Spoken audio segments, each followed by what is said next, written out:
Marami ang nagsasabi na deserve lang ng It's Showtime yan dahil nga sandamukal na palang paglabag ang ginawa nila. Tapos ang dami na ring warning na naiserve sa kanila, pero alam niyo yung mga chika, hindi man lang nila inaddress or di man lang sila nagbago.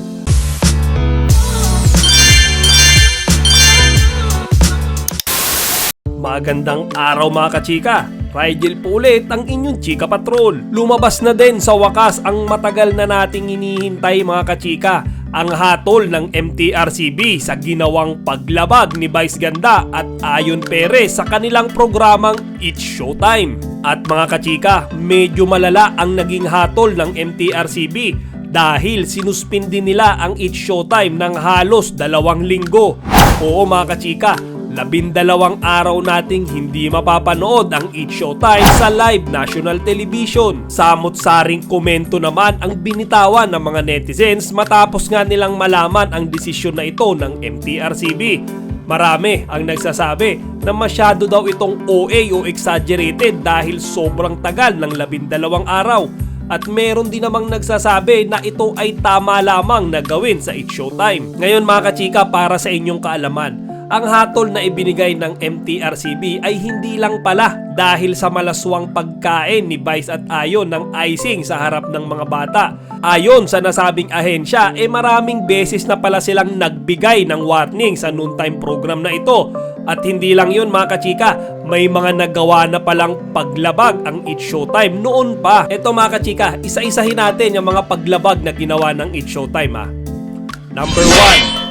Noong January 24, 2023, mga kachika, sa live national television habang sila ay naka-air, ay binanggit ni Jong Hilario at ni Vice Ganda ang salitang G-spot.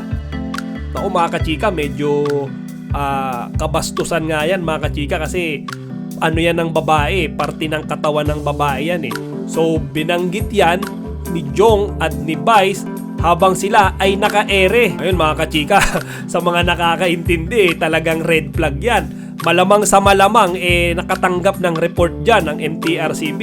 Kaya dineclare nila yan na isa sa mga paglabag na ginawa ng It's Showtime.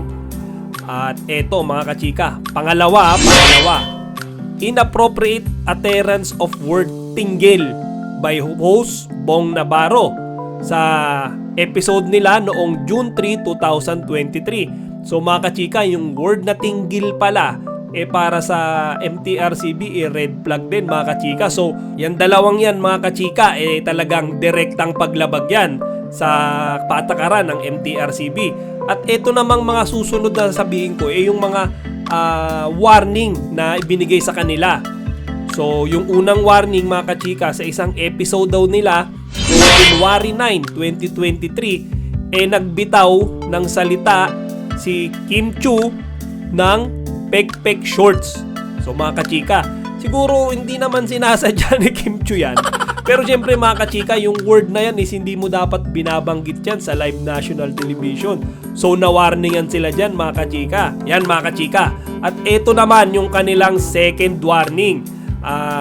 Sa segment naman nila na Rampanalo, meron kasi silang doon mga kachika palaro kung saan merong 2 contestant na sasaluhin yung perang papel sa pamamagitan ng kanilang bibig. So mga chika, magkatapat yung 2 contestant na yon, siguro napapanood nyo na yan. Tapos ang problema niyan mga kachika, pagka hindi nasalo nung 2 contestant na yon, mga kachika, may chance na magli-lips to lips talaga sila doon. So mga kachika, para sa MTRCB malaswa yan. Pagka syempre maraming nanonood ng mga bata, nakikita na may naghahalikan doon, minsan lalaki sa lalaki, babae sa babae. So yun mga kachika, red flag yan para sa MTRCB. Eto mga kachika, pangatlo naman sa It's Showtime daw, meron silang mga sayaw doon na kumbaga allegation to ng MTRCB na nagpapakita ng macho dancing. Mga kachika, yan yung medyo malaswang sayaw ng mga lalaki na sinasayaw daw yun siguro ng mga backup dancers nila or yung mga host nila, siguro minsan sumasayaw ng ganon. na macho dancing daw yun, mga kachika. Kumbaga malaswa daw yun para sa MTRCB. So yan mga kachika, pangatlo yan. At pang-apat na warning mga kachika, ito panigurado alam nyong lahat. Ito yung wardrobe malfunction kung saan si Miss Regine Tolentino nagsasayaw ng medyo, alam nyo yun, sexy dance. Tapos biglang, alam nyo yun mga kachika, lumabas yung kanyang dibdib mga kachika. Lalaglag yung kanyang undergarment na mga kachika, ang sinisisi dito ng MTRCB kapabayaan daw ito ng mga dresser at staff ng It's Showtime dahil bakit nga naman daw pinayagan magsuot ng maluwang na damit si Regine Tolentino, hindi safe or hindi nila inayos. Kaya doon nagresulta yun mga kachika, nakitaan siya in live national television na napakaraming nanood nito mga kachika. At ang panglima mga kachika, ayon sa MTRCB ay may warning na rin daw silang ibinigay sa It's Showtime dahil sa maling pagsusuot nito o maling paggamit sa barong Tagalog. So alam naman nating lahat yan ang pambansang damit ng ating mga kalalakihan. So sa It's Showtime daw hindi nila sinabi kung anong segment ba or anong episode. Pero yun nga sabi nila mali daw ang paggamit o pagsusuot ng mga It's Showtime host or staff sa barong Tagalog. Ngayon mga kachika, samot-saring mga komento ang binitawan ng mga netizens dahil nga sa naging hatol na yan ng MTRCB. Marami ang nagsasabi na deserve lang ng It's Showtime yan dahil nga sandamukal na palang paglabag ang ginawa nila.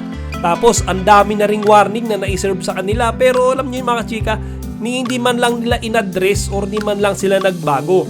Tapos may mga nagsabi din naman na masyadong marahas mga kachika yung ginawang parusa sa kanila ng MTRCB. Masyado daw mababaw yung mga kasalanan ng It's Showtime para bigyan ng 12 days na suspension yung kanilang noontime program. Ako mga kachika, nanonood ako ng It's Showtime pero sa opinion ko, tama na bigyan ng parusa ang It's Showtime. Pero siguro masyado namang mahaba yung 12 days. Siguro okay na yung mga 5 days, 6 days. Akala ko nga si Vice at Ayon lang yung masususpende. Yung pala buong program mga kachika, masyadong ang malalayan. Tapos siguro yung It's Showtime, kasi masyado rin silang matigas, lalo na si Vice Ganda mga kachika. Alam niyo, imbis na mag-concede, imbis na mag-sorry, magpakumbaba, mga kachika, lumalaban pa sila nagpaparinig pa sila. Parang pinupok nila yung MTRCB, ayan tuloy, nabigyan sila 12 days mga kachika na solid suspension. At sana lang maging fair naman ng MTRCB. Kumbaga, ayos na yung pinarusahan nila yung It's Showtime, pero sa ibang mga programa na nakakagawa rin ng kasalanan o paglabag sa kanilang patakaran, bigyan din nila ng kaukulang parusa. Wag lang sana silang bias. At sana'y maging aral na din ito hindi lamang sa It's Showtime kundi pati na din sa lahat ng programa sa telebisyon, na sana'y mas maging maingat sila sa kanilang sasabihin at gagawin upang maiwasan ang ganitong klaseng mga issue. O siya mga kachika, hanggang dito na lang muna. Sana huwag niyo kalimutang bisitahin ang ating website na chikapatrol.net. Huwag kalimutang mag-subscribe at ibahagi ang inyong mga opinion dito sa comment section. Chika Patrol signing out! Kachika, huwag niyong kalimutan mag-like, comment, and subscribe. Para sa iba pang mga celebrity news, i-click lamang ang mga videos na ito.